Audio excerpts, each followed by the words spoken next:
we have 4 simple rules. Number 1, we don't discuss politics, ever. Number 2, this is not a religious channel, and while you might hear people say, God bless you, or I'm going to pray for you, or I wouldn't have gotten through this without my faith, that's fine. What's not fine is to say, my God is better than your God, or here's why you're not getting into heaven. It's not going to fly. Number 3, we believe wholeheartedly if you can't control your tongue, then you can't control your life. So while on board, there's not going to be any cursing in the live chat, period. And number 4, there is no room for mean people on the Lifeboat. Because we discuss very sensitive things from people's past in our group setting, we got to protect those people. The only way they feel confident and comfortable discussing those things is in an environment that is free of trolls and mean people. So if you're a mean person or you're a troll, we're going to block you for life. And if your account happens to be less than 24 hours old, we're probably a little suspicious right from the word go. Why? Well, because there are people in this world who enjoy being cruel solely for the sake of being cruel. It's not going to fly here. But if you're here because you're trying to get sober and live your best life, then you might find that the Lifeboat is just that, a lifeboat.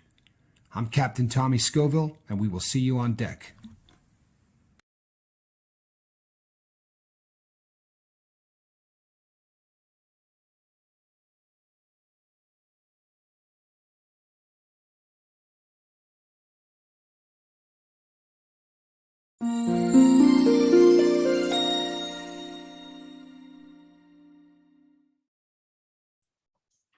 Hey everybody, I'm Captain Tommy Scoville, and you're on the Lifeboat. Welcome. Well, it's Friday, people. You made it through another week. That's always a good thing. As I mentioned on last night's program, this weekend I'm doing another watch expo. So I spent the majority of the day down there setting up all of my wares, so to speak, and getting it all ready to roll so that tomorrow I can go down there and talk to people about watches for 2 full days, which is cool. Last time I did pretty well at that. So, but it was a challenge organizational wise, because as I mentioned, I screwed this up. I didn't think they were doing this on Mother's Day weekend. I thought it was the following weekend. So it kind of put me in a bind, but I am happy to say that that I have caught up and got everything set up. It looks good. I may even take some pictures and post them up on the Lifeboat page over on Facebook. I'd like to say welcome to all of the new people that have joined the Lifeboat group over there. Same rules apply over there, people. You know what I mean? We keep the politics and stuff out of there, and we talk about all things sobriety. If you just want to share things that are happening in your life, I think that's great. And most of the people enjoy that. It gives people an opportunity to meet everyone on the boat and sort of build these bonds a little bit stronger. And if you think about the nature of what we do here, people, the more that you know everybody on the boat, the better a chance you have of reaching out when the time comes that you feel you need to unburden yourself, you need to talk to somebody about something. The more connections that you make with people there, boy, connections might not have been a great word, huh? But the more connections that you make with people on the boat, the better a chance you have of having a better toolbox, a better game plan when the time comes that you feel like you're going to slip. And that time is going to come. That's the nature of what we do every single day. That time is going to come. There are going to be days where frustration and everything else in life just sort of get to you. And the idea is to get through those days, because the longer that you play the sobriety game, and the longer that you're in it, the less frequently you have those days where you feel like you could collapse. At least that's been my experience. And the more people I talk to, I hear that a lot. In the beginning, it's all you can think about. It's sort of all encompassing. And then you get to a point where, a full day goes by and you don't think about anything. You think, wow, it's just, amazing. As far as my medical assisted treatment, I've said, I don't know how many times, that I just forget to take the stuff all the time because it's just no longer the main focus of my life. In spite of the fact that I take that, it's not me getting up in the morning and going, oh, I got to have that next dose or anything along those lines. In fact, today I drove all the way down and set up everything and realized that, oh man, I didn't. But it was one of those situations where I just said, broom it. I'll take it later if it feels like I really need to. And today is just one of those days I'm going to skip because it just hasn't seemed to be bothering me a whole lot. The dose is so small at this point that it's getting to the point where that's not as necessary. Now, if you saw tonight's thumbnail, we're going to be talking about overdoses. This is going to be a little different than the last time, but there was a couple of things I wanted to touch on because once we got to a point where I could go back and read all of the comments from the show where I talked about Pat, there were some things that were said that I want to address real quick because I think they're important. There was a pretty lengthy discussion, sort of back and forth, about how none of these things are going to get an addict to be afraid enough to quit. There is no doubt that that's a fact. I'm not debating that. I'm not arguing that. That is not the purpose, people, of what we're talking about. And if I made it come across that way, I really apologize, because that is not at all what we're talking about. What we're doing is trying to make people aware of what's going on out there so that if they are in the life still, they consider this, right? And if they're not in the life, having this knowledge and being able to pass it down to people, the reality, and you're going to be seeing some stuff in the future. We're going to be doing some reaction shows and doing some things where you can actually see some news, the actual factual stuff out there that is pretty heavy, and right before we went live, my bobbleheaded partner and I were talking about this, and there's a father that talks about his two sons, and these were not drug addicts, right? These were not two drug addicts that needed to be scared away from their addiction by hearing stories like this. They were kids that would still be here today if they were told that there are perk 30s out there that aren't perk 30s. In fact, it is the most faked pill of all of them. Apparently, that is the pill of choice for the pill presses that are cranking out the fakes. We're also going to show you a clip from a place in California where an officer says, we have confiscated enough pills in 1 year, and in fact, over the course of 2 drug busts, to kill every single person in America. That's frightening, right? And I know that when people hear that, they think, come on, there's no truth to that. What they're saying, people, is that the size of the dose and taking into account the number of people whose tolerance, I could probably eat one of those pills or smoke one of those pills, that, my tolerance over long abusive periods of time really, really grew. But they're talking about the average person on the street in America. And, these, the 2 sons that died that I was talking about, 2 kids that just decided to experiment. And they got a couple of these perk 30 pills, and that was it. Took them off the planet. And there's a pretty odd clip of film as well of a guy that is doing 25 years in prison. He's the first bust ever for pressing these pills. And in his interview, when they talk about him, acquiring this stuff from our southern neighbor, he said, "Oh no, make no mistake, I was ordering this online from the big red beast." And that's just a fact. Okay, but I digress. People, one of the reasons that I think that this is so majorly important is right now, many of these overdoses, and I've said this on numerous shows before, but it bears repeating again and again and again. For a lot of these overdoses, these aren't people alone in a bathroom shooting dope. These are people sitting in a room of 16 people, guys watching TV, guys playing cards or whatever, and so-and-so is on the couch breathing his last. If you have no idea, what to look for, if you don't know that, the majority now of these pills with the number 30 on them, there are more fakes than there are reals. Like, honestly, what's on the street right now, there's way more of the fake stuff that's just, straight bonding agent and either fentanyl or phytonidazine. But let me give you a little bit of an idea of what goes on inside the body, right? When we take too much opiate into our body, or if you take a combo of drugs that, heighten and hop up the effect. Obviously, we've talked a lot about mixing benzodiazepines, as an example, with opiates and what it does inside the body, or putting alcohol and mixing it. The old adage has always been 1 + 1 = 3. If this confuses you, what they're saying is if you take 1 beer and 1 opiate in a pill form or whatever, You don't multiply them or add them together rather and come up with two. It's not as if doing one beer and one Loratab gives you the effect of two Loratabs. Doing one beer and one Loratab gives you the effect of three Loratab, right? 1 + 1 = 3.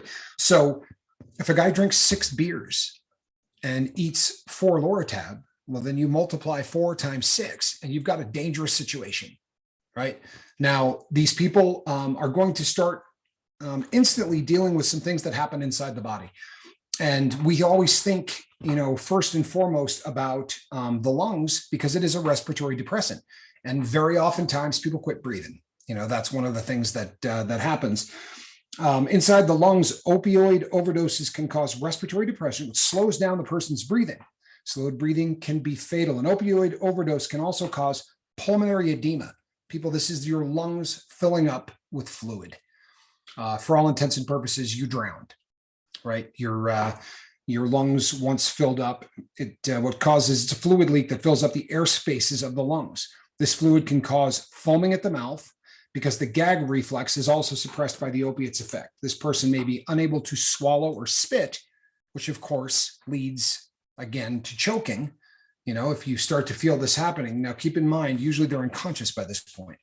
But in a normal person, air quotes, somebody who is sober and not going through this, your body will automatically go, right? You will clear your airway. It's something that is built in. Mother Nature, God, whatever you want to believe, has put a gag reflex into people so that when something like that happens, you go and you expectorate any of the stuff that you've got in there, clearing the airway so that you can then breathe.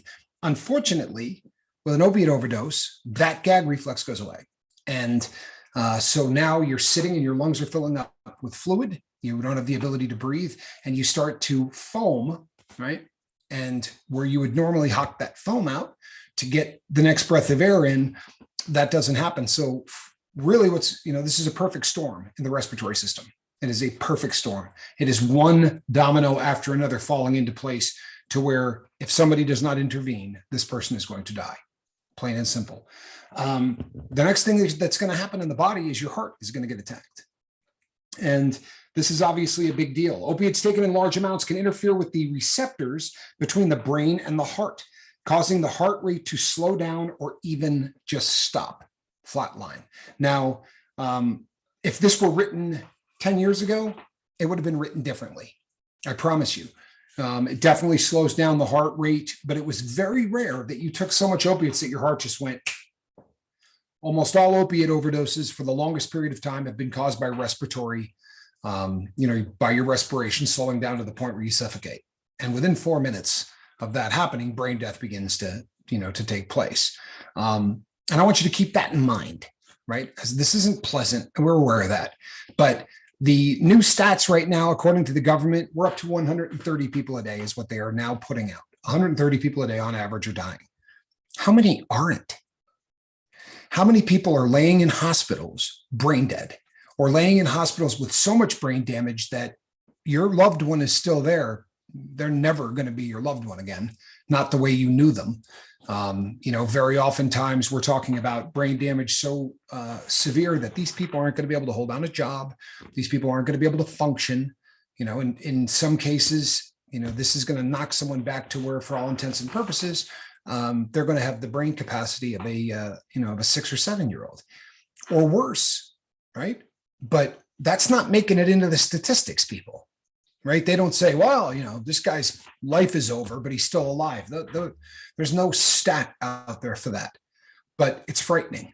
How many times do they bring somebody back, but they bring them back after 6, 7, 8, 9, 10 minutes of not getting oxygen to the brain? Well, at minute 4, bad things start happening, right? And there's just no getting around that. That really is the nature of what's going on.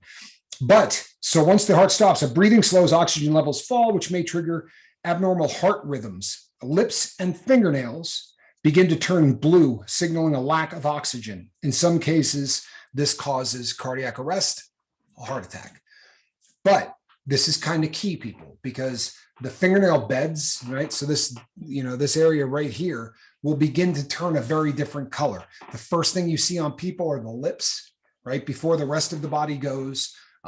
You're going to see lips begin to start turning blue right around the corners of the eyes, right over here. You're going to start getting it here. You start getting that very deep sunken look because the capillary beds up here around the tops of the eyelids and down below, it almost starts getting that raccoon kind of look where your eyes just start to get really dark.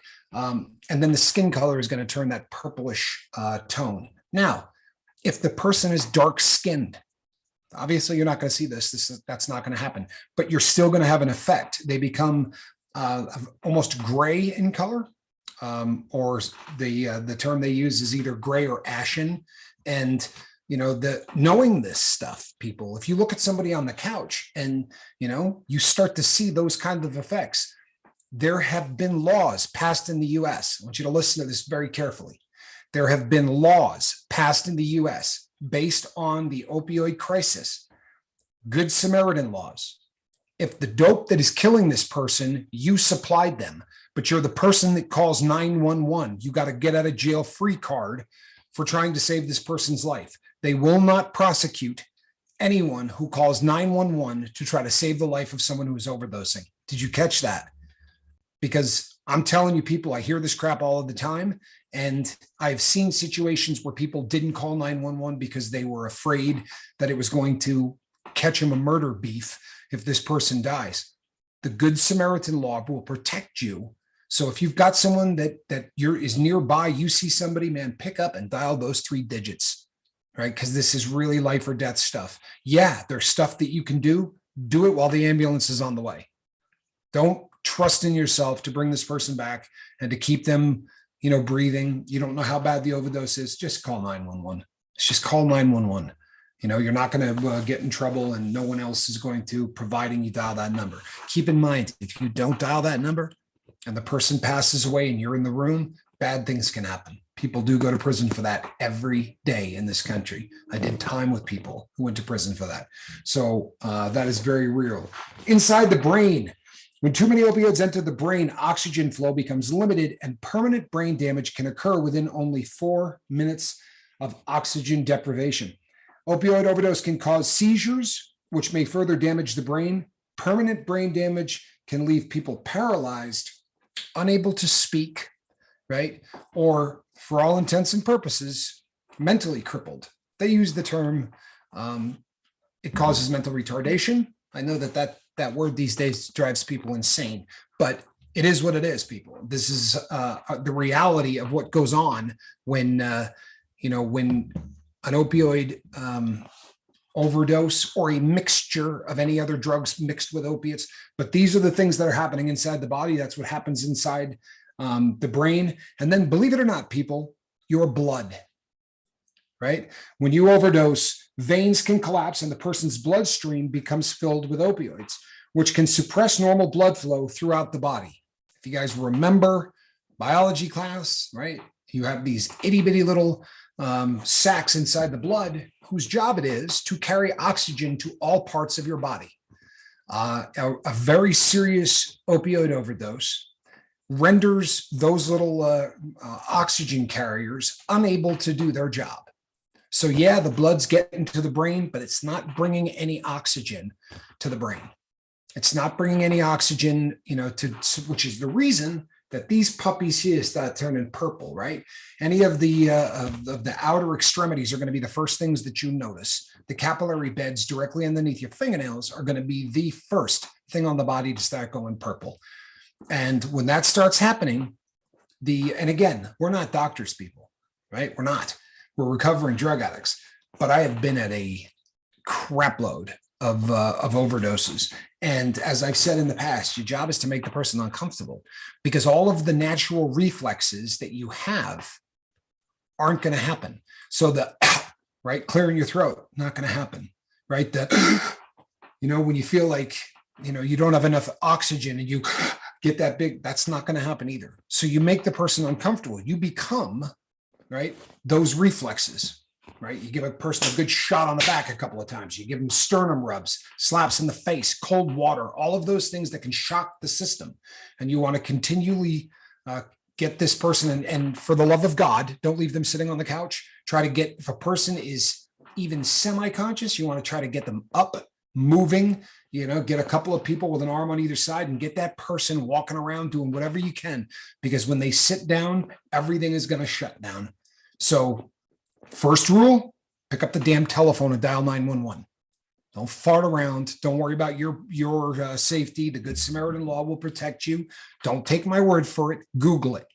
But don't Google it while a person is overdosing on the couch, right? If you think that there's any chance in hell you're going to find yourself in a situation where someone is overdosing, then the time would probably not be then to start looking for this. Now, the administration of Narcan. What Narcan does in the body is really pretty basic, right? It does two things. Number one, it binds all of the opiates that are in the bloodstream and basically locks them together. And in doing so, it allows them to get trapped in your liver, and they're no longer just smoking through the bloodstream doing damage. The second thing that it's going to do is it's going to act like a big broom, and it's going to sweep all of the opiates that are attached to the opioid receptors and the brain stem, and it is going to sweep them directly off of the brain stem, right?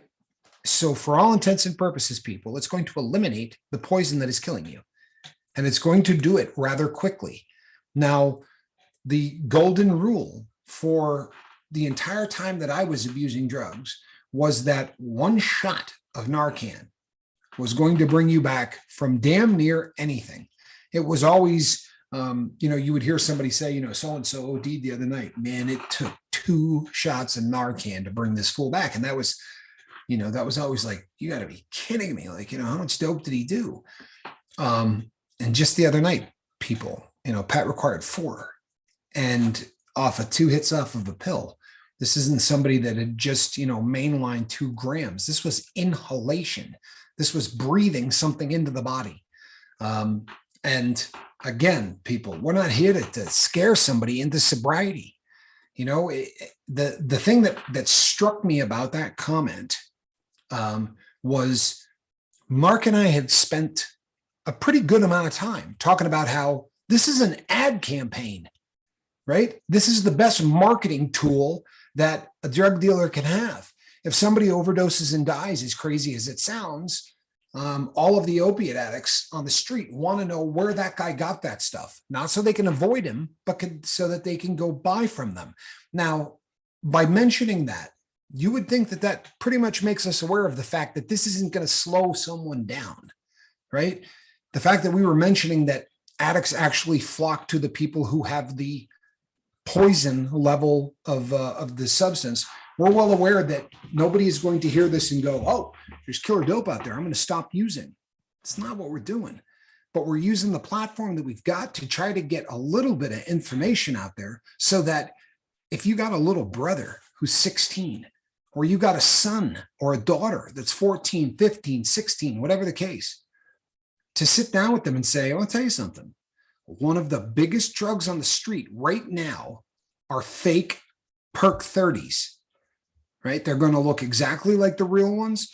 Today, I actually watched a side-by-side comparison of real pills versus fake pills online. And here's the crazy thing, people. Yes, you can tell the difference. Very oftentimes, the color blue is not exactly the same.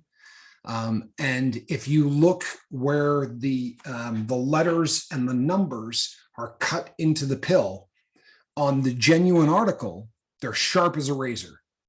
Like that press literally leaves, perfect indentations of the numbers and the letters, and they're just flawless. On the knockoff ones, simply does not look that crisp. But I mean, you're going to whip out a jeweler's loop and check out the pills before. Most people aren't going to do that.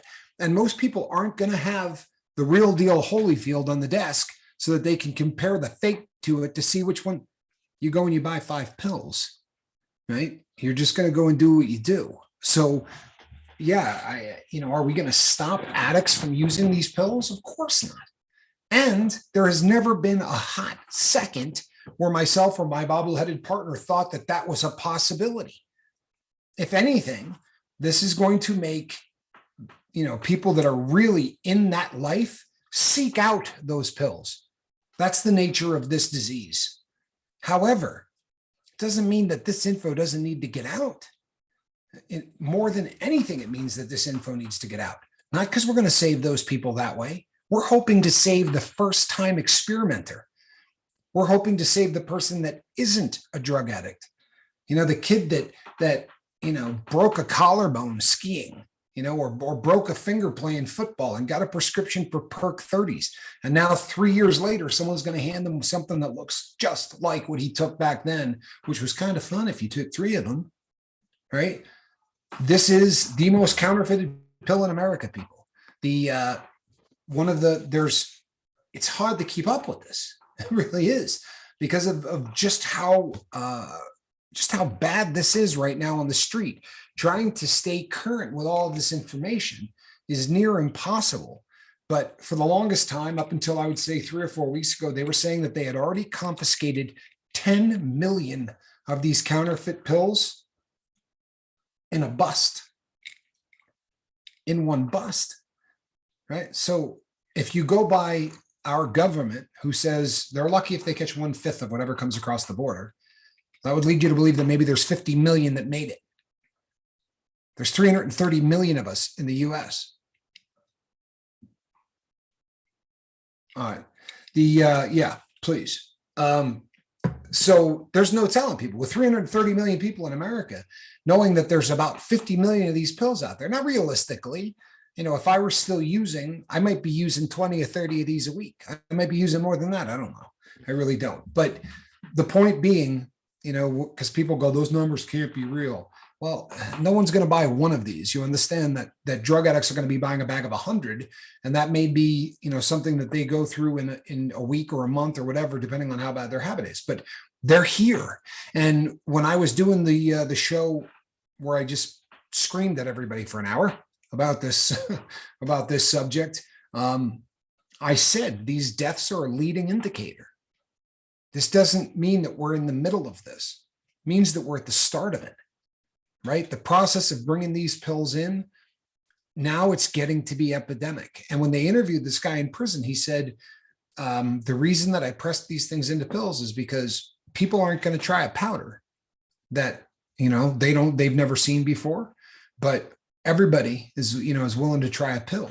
And he also said that they're targeting upper middle class white kids. Now, I'm not taking a stand on that. I'm just telling you exactly what was said. They're going after the money. They're going after people that can afford to blow more cash, and they feel like, suburbia is the place to do that. And that's 99% bad news. But that 1% of that isn't bad news is that this is getting into places where parents who normally would never have felt a need to scream about this are now feeling the need to scream about this.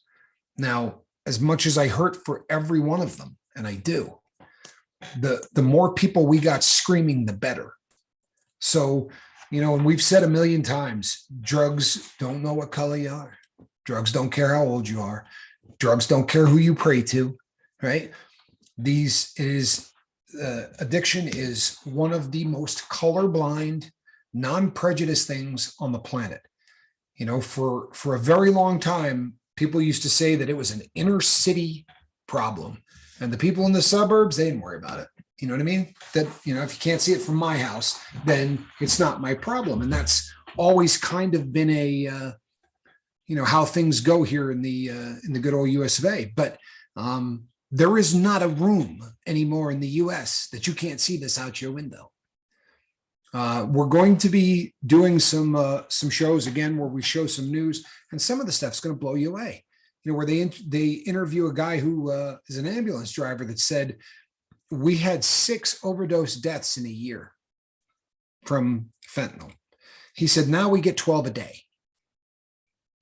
I mean, this is really something we got to talk about. Sorry, not sorry, but it is what it is. My bobbleheaded partner is going to he's going to flash a picture up here, people. And it's just for the purpose of visual recognition, right? This is going to be, I hope, if all goes well. This is going to be a picture of Narcan. Yes, sir. Uh, sorry. Yeah, guys. I'll just explain it real quick. That way you don't have to There you worry go. about. On the top there, guys. That's what Narcan is. That is the nasal dispense part of it. Okay. You can also get it with a needle and inject it, but most are doing the nasal thing because it works better. And then what I just put because we've been talking about fentanyl a lot. That right there, that little bit of fentanyl you see off the side of that penny is what it would take to kill a normal person, quote unquote normal Remarkable. person. So I just thought that'd be visual aid for somebody that didn't really even know what it looks like, because a lot of people don't. By the way, before anybody says, well, no, what you're looking at there is carfentanil, right? No, it's not. When they start talking about carfentanil, what they would be having on that penny literally would look like a grain of salt. And realistically, that may touch the street from time to time. If it's there, there ain't much of it, because it literally is something that is too volatile to use. And most of the people who sell the stuff are terrified of it, because handling it, I mean, that's hazmat material suit kind of stuff. But the guy that they were interviewing in prison, who was in the federal system, by the way, when they had him on the phone, they said, weren't you worried? Didn't you know how strong the stuff was, that it could kill people? And what he said, I thought was kind of interesting, because, sometimes we just think that they're ruthless and heartless and don't care.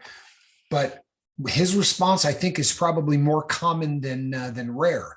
And what he said was, no, I was well aware of how strong this was and that it could kill you. But I really thought that if I did it right, I would be able to mitigate that risk by putting such small amounts into every single one of the pills. He honestly, his goal was to make it not even as strong as a Perk 30. He wasn't trying to bowl people over. He wanted to make it weak and sell them as much as possible.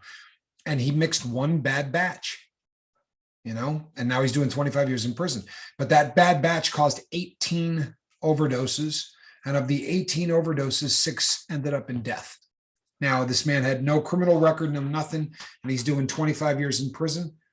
Wherever you stand on that, that's up to you. I'm not here to, to tell you anything about that. But that is the situation. So don't confuse that with calling 911 if somebody is in the process of overdosing and losing their life. If somebody is in the process of overdosing and losing their life, then you are protected against any criminal prosecution by the Good Samaritan law. So if by some chance you find yourself in that situation, people call 911, please don't sit and think about it. It's something that would haunt you for the rest of your life if you didn't make that call. Not only that, but like you said earlier, man, you're obligated. You can actually get in trouble for not. If you're not, oh, you can. If you know how to save somebody, you have to act. Absolutely. So yeah, there's literally no mistaking that. If you're there and you see it happening, pick up the phone and dial that number. And again, not to beat a dead horse, but the purpose of us talking about this is because we are in the know, right? As far as the air quote stuff goes, we're not the normal people. We're not the people on the street who don't have some kind of a handle on drugs and what drugs do. That's not us, right? Not by a long stretch. So there is, in my humble opinion, when you know what's going on, there is some kind of responsibility that comes with that, right? And what you choose to do is completely up to you, people. And I get it. Honestly, if you say it's not something I'm getting involved in, you know what? That's on you. But just know that when it comes to myself and my bobble-headed partner, this is what we're choosing. We've got a platform, and it ain't PewDiePie's. I wish he'd have me on for one day so that I could, bang this drum to say 60 or 70 million people. That would be lovely. But for the time being, I'm going to tell everyone that I can. And you know what? You don't have to stand on the street corner with a bullhorn. I'll do that. But what you need to do is you need to talk to everybody in your family who you love. And if you think, well, you know what? Junior's 13. In a couple of years, I'm going to talk to Junior now. Talk to him now. Because every single year on this planet, the average age of a kid that tries drugs for the first time drops. It's never gone in the other direction. Every single year it drops, and it gets younger and younger and younger. And to be really honest, people, the first experimentation, if I say, what's the first drug that all kids seem to experiment with, 100 out of 100 people would say weed. But the truth of the matter is now it is competing with just about anything that could be found in a medicine chest. If a kid is 12, 13 years old and they haven't met people that sell weed yet, or they don't know any of that, look, everybody's got a medicine chest, and a lot of this goes on. And realistically, if they're taking it out of mom and dad's medicine chest, they're probably not getting fentanyl, but what they're getting is comfortable. They're getting to see that if you take a pill, you don't have anything to worry about. It's not like street drugs or anything else. And the lowlives are marketing, this stuff exactly on that principle, that we are lulled into a false sense of security when we see a little blue, purple, green, whatever pill, with some letters and numbers on it. We feel like we're invincible. I love that. So go ahead. I love that, man. I mean, and Catherine, I think this is her first time here. She said, I need to listen so I can change lives where I'm at. She was surprised about 13-year-olds knowing about this stuff. And that's exactly what we need, Catherine. We need people to go out and talk, and don't be afraid. You know what? I have seen Catherine here before. Have you? It may have been a minute, but I have seen Catherine Sigurdsson here before. Okay, well, I'm sorry. I'll tell you why I know that. Because I used to live for a while in Houston, Texas. Okay.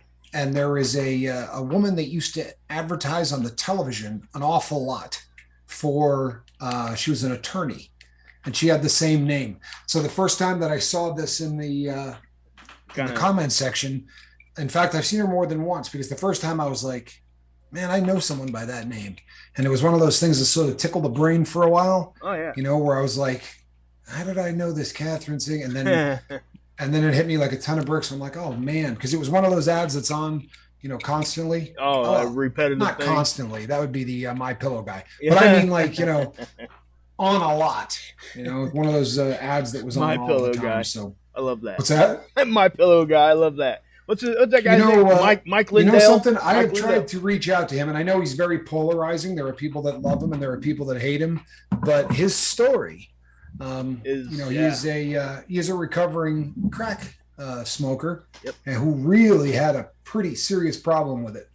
Yeah, for sure. And I've written a few letters, but as of yet, he has not gone, hey, holy crap, Captain Tommy Scoville wants me on the Lifeboat. I figured that was probably going to happen the first time he saw it, but so far, that hasn't happened. But Catherine said Catherine said that's an Icelandic name. Just so you know.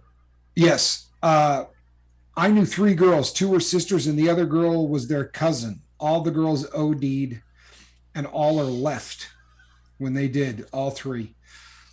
Mark, I'm so sorry to hear that, man. I really am. And I'll tell you something. I wish I could say to you, boy, I've never heard anything like that. But since we did the first show, the number of emails that I have received from people, most of whom I know as crew members, but some of whom were brand new. But the number of emails that I've gotten from people that said, so-and-so or my neighbor or whatever, this really is affecting every single walk of life.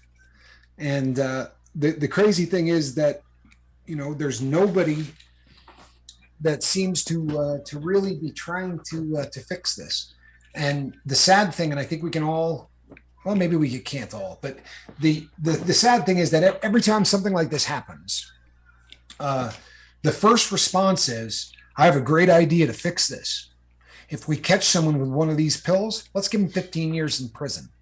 Well, the people they catch are usually just people that have a drug problem, Now, if you catch somebody with 700 of these things, or you catch somebody with a truckload of them, I'm all for them getting a lot of time. right? I'm all but unfortunately we do this knee jerk reaction thing very often. And, you end up with laws like, I don't know whether you realize this, people, but there was a time in this country where there was 6-1 or 7-1 laws uh, on the books for crack cocaine. So if you got caught with a gram of crack, you could get about 6 times more time in prison than you could get with a gram of coke, which doesn't make any sense whatsoever, right? But it was a knee-jerk reaction to the fact that cocaine was really becoming an epidemic back in the 80s. So they passed these crack laws. Now, fortunately, they've overturned them because it really turned out to be something that, especially on the surface, looked quite racist because the people writing the laws were probably had a little bullet in their pocket and were doing a few lines while they were writing that stuff up. But crack, that was dirty. Not taking into account that you could take that gram of coke and instantly turn it into a gram or more of crack. That really was something that didn't seem to make any sense. Got a new guy here, first time. I'm assuming it's a man. I'm sure if I'm wrong, I apologize. I do love the name, very original. Only Ghetto Videos. That's the name of the account. But he said he lost his girlfriend to a drug overdose. So, oh my God, I'm sorry. Yeah, and that's horrible. I'm glad you're here. I really am.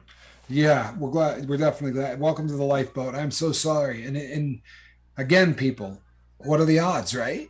I mean, we've been talking about this for how long, and what are we up to? 3 or 4 deaths that people have already talked about. Yep. I mean, this is real. Jeffrey Canale says people here in Nevada were getting felonies for internal possession, and I know this to be a fact. They were again the knee-jerk reaction. If you didn't even have to get caught with anything, if they could figure out something that you were under suspicion for, and they could test you and find the substance, they called it internal possession, and you could catch a felony for having detectable amounts of a drug in your system. Now, is that targeting the drug problem? It's targeting the drug user. So very often it's not a war on drugs, it's a war on drug addicts. And that's something that doesn't benefit anyone, especially when you consider that, very oftentimes you take a guy or a gal that has a problem getting high and maybe having a difficult time getting off of this substance and working at it or not working at it, but they have a drug problem. Yeah. And that's really all they're doing. They're not breaking laws. They're not out doing anything other than the fact that they're getting high. Then you take them and for 36 months, you lock them up with people who are criminals, people that have a huge criminal record. And when that person leaves prison, very often they just graduated from the University of Crime. They spent 36 months having people tell them how, oh, you can get over on them this way, cashing checks, or you can get over on them this way, making your own drugs, or you can get over this way. And, Alex Canale can back me up on this, Jeffrey Canale, that this was one of those discussions. Like, you could sit and listen to people all day long talk about what crimes they were going to do when they get out, or teaching some youngster about what recipe they were using for manufacturing methamphetamine. So very oftentimes they take people that really aren't all that screwed up, and by the time they leave prison, they can find themselves really a very different person than that who walked through. What's that, Mark? Yeah, we might, guys, we might not have the answer to this question, but we know what it's not. We know what doesn't work, and that is throwing people in jail over this. That there's no sense in that. I'm sorry, that's just my opinion, but what was the last thing you said? What? There's no what now? There's no sense in it to put people in jail over something that and doesn't work.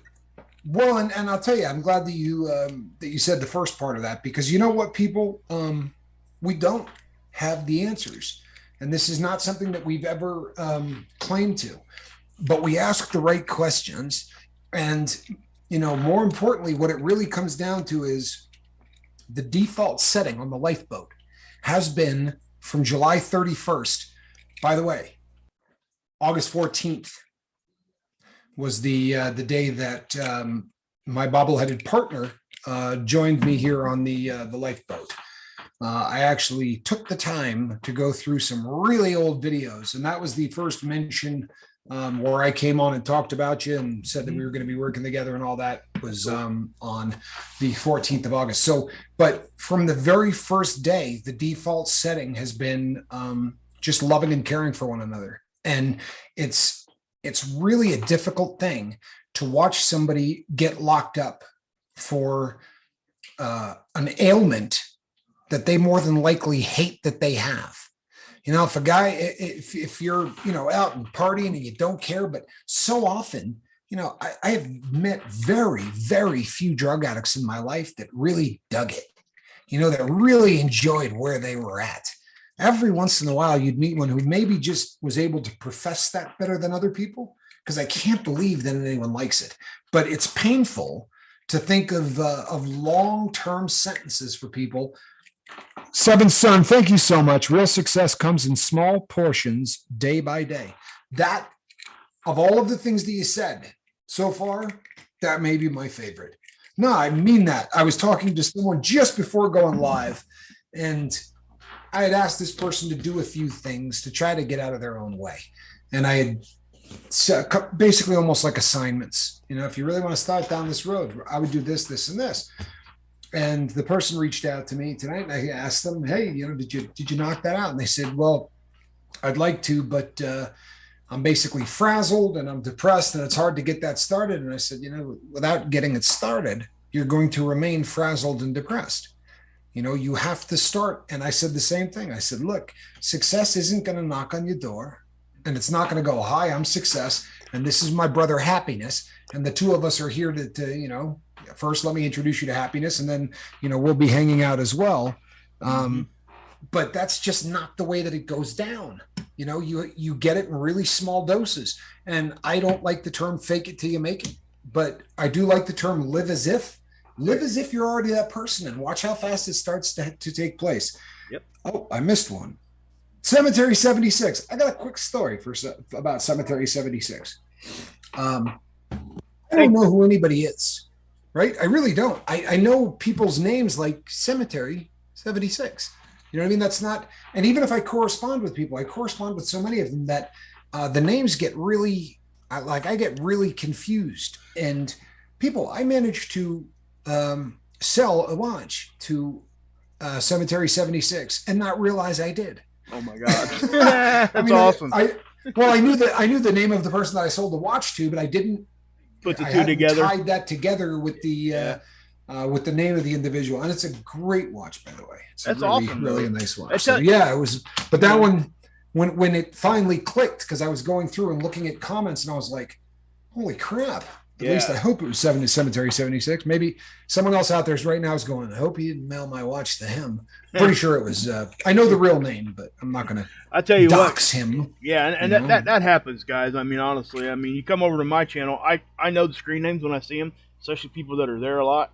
But, when you start getting a little bit bigger, it does, we talk to people individually here, and that's what we're going to always continue to do. Is just sometimes we don't put that two and two thing together. It's difficult. It really does get difficult.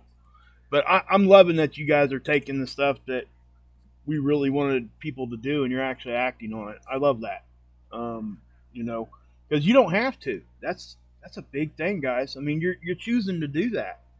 That's a choice. You don't have to do any of that. It's like when people come in here and they open up, right? Nobody has to do that. Nobody has to tell me that they, went and got high last night, or they showed up drunk tonight, or what. They don't have to say any of that. They can still be here, but they choose to do it, and it helps. I'm sorry, it helps everybody else around them see it, and that's much more powerful than probably anything I could ever say to you. Is to see somebody in there that doesn't have to do it. And I want to people. I've said at the beginning many times. Look, we don't say my God's better than your God, but Leisure, just want you to know I'm going to keep you in my prayers, brother. I really am. He says, I'm feeling terrible today. Much pain where pancreatitis was last year, just feeling blah, dirty, pain-ridden, and yucky. I wish I could do more than that, my brother, but I am going to keep you in my thoughts and my prayers. And I would ask everyone else to do that as well. And Cemetery said, yes, that was me. I believe it was a 1909 Zenith, and it is. That's a really, really a beautiful timepiece. He's going to be stoked. Chris really going to be stoked. Chris is asking if you looked into his watch yet. I absolutely have, and I've got a little info that I'm going to be sending you about that. I was trying to wait until I actually had a couple of photos to send along with it, but I will. I would say within the hour of this show being over, you should have it. Don't be Hulk smashing that thing either, Chris. Don't be Hulk smashing that watch. I have met a bunch of kids who are very much into the drugs and they don't even want to quit the dope. And this was in county jail because of dope. You know what, Mark? And I stand corrected because you're absolutely right. It is a phenomenon that among youth is prevalent. It really is. Maybe what I should have said was, I don't remember meeting a lot of adults who are happy to be addicted to drugs. Yeah. And I was that kid, by the way. Like when I was a youngster and I was doing drugs, I was an unrepentant, I loved everything about it and I didn't care what the drugs were. I wanted to try them all. But as you start to get older, hey, Jason, good to see you. As you start getting older, I think that you get to a point where, it was really kind of more of what I was referring to as the adult population. But you're absolutely right. You do see those people. I think most people got that. I mean, and but he's right. It is a phenomenon in the younger generation. And you know where I think it comes from? I really, truly, honestly think it comes from general curiosity. You get one person that's curious about something, and then you got the peer pressure that follows it. And it like snowballs, and it just keeps wadding up, and then the next thing you know, you got a big problem. And, agreed. And that's and the other thing, Mark, too, is that in the county jail, and prisons are very similar as well. There's sort of this like macho bravado thing. I started to, I think I held the picture up once. I started a little lifeboat kind of group that would meet on the yard. On the prison yard, and it started with me and a kid that was about 22 and my cellmate at the time. There was three of us, and the last meeting that I did before transferring from that yard, there was 126 guys there. Wow. And that was about 10% of the population of that prison that would come just about every day, and we would have a little drug group. But one of the things that I saw was that, especially when I first started, there's this thing like nobody wants to say, boy, I really wish I could quit, right? They all want to walk around and be like, man, I love that stuff. First thing I do when I get out of here, I'm going to be in the spoon by noon. Like that is a term, a phrase that you actually hear all the time, right? I'm going to be in the spoon by noon. I get out of here. First thing I'm doing is getting a bottle and I'm getting this. And I think a lot of it is just guys, puffing up. But yeah, with the youngsters, it does seem to happen. Hi, Luann. How are you? She just popped in there. So she's been here, been watching 53 minutes. Says she's a son. And I am the mom of an addict. Yep. Luann. Yeah. First of all, let me say this. I am in recovery. I'm a drug addict. And I'll tell you something. The society likes to tell moms of drug addicts that it's their fault. And I don't know the story, but I know this, that in my situation, I did drugs because I chose to do drugs. I came from a house with a mom and dad that loved me, that were great to me. And the proof is that, I've got 3 siblings that all did fine. And I didn't. And those are choices that I made. One of the things we say here on the Lifeboat is that we own our past. We celebrate our victories, no matter how small they are, staying sober one day at a time. But don't let society tell you that it's your fault. It's for real, because it can drive you insane. You can drive yourself nuts, spending all the time going, where did I go wrong? Very oftentimes, the only thing that a parent does wrong is not knowing exactly what to look for. But that's not anybody's fault. You know what I mean? We live in a society that doesn't teach things like that. He is in recovery now. That's awesome. Freaking awesome. How good is that? Yeah. How good is that? And Brandon Calloway just hit a week. God bless you, Brandon. I'm glad to hear that. Daphne. I am glad to hear that. F. Daphne dropped a comment. I didn't have a chance to read it. I'm not sure if you can see it or not. It says today it says it's F. Daphne. It might have been here before once, I think, if I remember. It says today is my 40th anniversary in Al-Anon. I'm grateful to be been guided here tonight. Had an invitation to go to the Magic Dragons car show. I'm here and grateful. Wow. I probably would have gone to the Magic Dragons car show. I am happy that you are here. I am happy that you are here. Truthfully, that is, I am touched. And I'm glad. I'm so happy to hear that he's in recovery. Yeah, that is beautiful. Awesome. And the name Dauphine, by the way, the shape of a specific type of watch hand is called Dauphine. So I read that name probably 25 times a day. It's one of those words that I come across quite often in my other life. So it's Dauphine? Yeah, Luann, we are truthfully, I mean, beyond happy that he is in recovery. Good for you. And I'll tell you, 40th anniversary in Al-Anon. Wow. Yeah. That's impressive. Yeah, that's impressive. Very it impressive. Really is. And you know what? We talk often about the fact that we stand on the on the shoulders of greatness, the people that started the concept of one addict helping another. While we are not a 12-step program and we don't necessarily advocate the steps, we say you find your own path that works for some people, doesn't work for others. But they often include a lot of those same steps. No question. Yeah. In fact, no matter how you get there, you're going to end up doing all of those things, just whether or not that structure is something that works for you. But the success of Al-Anon has been absolutely phenomenal. And I think that the reason Al-Anon seems to do so much better number-wise than, say, AA or NA does is because there's nobody out there getting court-ordered to go to Al-Anon. You go to Al-Anon because you want to be there. And there are a lot of people who are being court-ordered into AA or NA. But Al-Anon is a great organization, and you're going to learn so much there. And I'm glad that 40 years, my word, that's fantastic. Look at God Kathy. Bless. Kathy, 51 years clean. Wow. Yeah, I love that. Yeah. I absolutely love that. It's awesome. And as I've said, I probably will never get there, because I'm older than dirt. But that's so impressive to me. I love that. I really do. The Major, always reminding myself of your statement. Whose statement would that be? Yeah, I'm lost on that one. I don't know. Maybe it was something earlier. Hey, Summer says I'm on coke and probably ODing. Really? Summer, you might want to back off on the blow. I'm just saying, if you're getting to the point where you're overdosing, there's a number in the bottom left. What's that? There's a number in the bottom left you can be called. There is a number on the bottom left. If you really feel like you're ODing, there's 3 digits you can call. 911. If you're that far gone, you should probably be calling the number that is going across the bottom of the screen. Yep. And hello,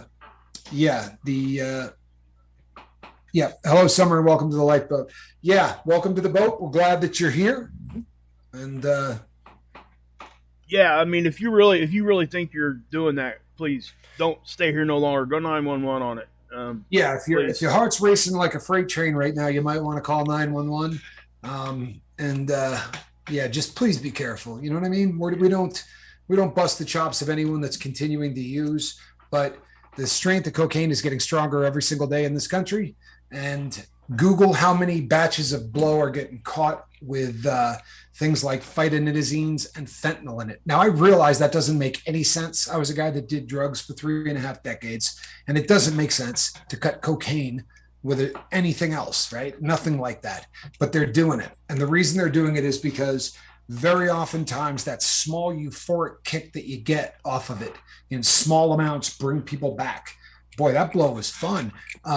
And I think I've told this story before, but when I went into prison the first time, I tested positive for methamphetamine and PCP. And I said, I don't do either of those drugs. Yeah. Like I do coke, I do heroin, and that's it.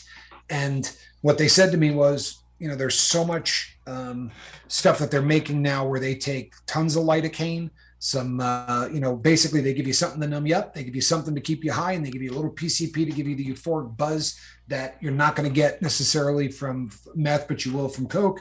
But you just got to be careful, Summer, please. Yeah, please be careful. Says he thinks he's okay for now, but listen, if you're okay and you're not going to do the 911 thing, and you need to just talk to somebody if you want help, I mean, we're here. Yeah, we're here. So, and since this is your first time here, we'll give you the Lifeboat speech, and we're at the top of the hour, so I'll end with this. But if you're new to the Lifeboat and you're here and you're using currently, there may come a time where you decide that you would like to get off of drugs. And you know what? We'll love you, and we'll try to help you every step of the way so that you can actually achieve that goal. In the meantime, if you continue to use, we'll love you, and we'll be here to do anything we can to help you along the way. Nothing changes, for real, but we do not want nothing but the best for everybody. And we do believe that a life without drugs every day is a better life. And after doing, a lot of heroin for a long time, I do believe that this is a better plan. It's just me. I do want to say what Major just said real quick. He said he was talking to, I think he was talking to Summer or maybe Luann, or Catherine even, said, when you come here, you're not invisible. That's so true. You're not going to be invisible. When you come here, you're here. We're going to talk to you. So just so you know. That's really cool, man. What a cool thing to say, man. Yeah, seriously. It was. Yeah. I love that. Hey, M. Hunt, good to see you, brother. Miss you. Hope you're doing well. All right, people. Tomorrow, about 23 hours from now, we're going to meet back here, and we're going to do this all over again because it's what we do.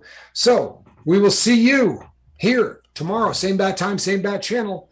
You know the drill. Between now and then, reach out and try to save somebody. And if that somebody is you, please be careful. Summer, take care of yourself, bud, right? Or girl, or I don't know. I didn't get a look. So either way, please take care of yourself. I am Captain Tommy Scoville. On the other side of the glass, Mark Wages. And you know what? That's a cat in the basket. Good night, everybody. We love you.